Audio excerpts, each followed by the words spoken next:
ស្រនងអាល័យថ្ងៃបានជួបជួន2014គាប់ជួនវាសនាបងបានជួបស្ងួននួនកននិថាសាងក្តីស្នេហាការអិនអាយបាយគ្នាយូរឆ្នាំចាំមិនដែលភ្លេចនឹកឃើញជានិច្ចអនុស្សាវរីយ៍សំយ៉ាប់សាលាអាសាមគ្គីបងនឹងឈវីសំពីសិក្សា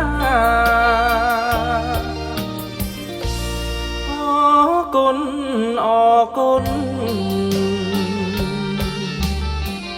អរគុណពេកគុណដល់អិនអាយ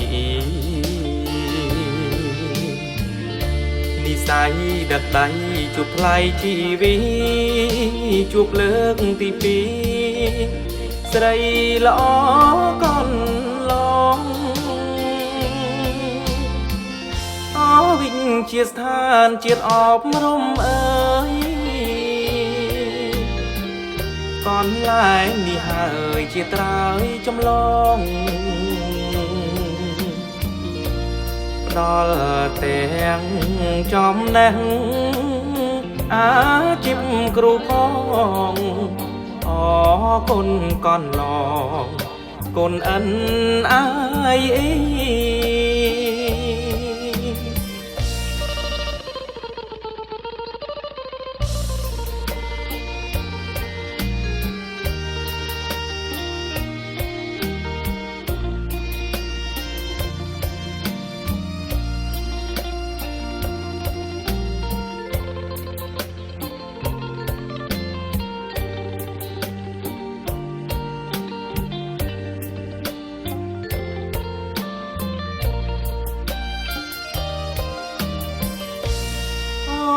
គុណ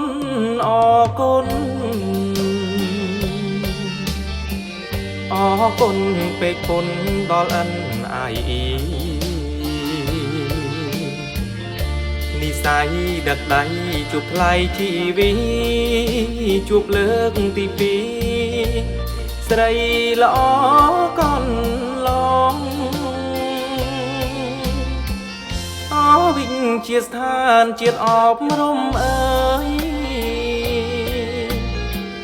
កនឡាយនេះហើយជាត្រើយចម្លង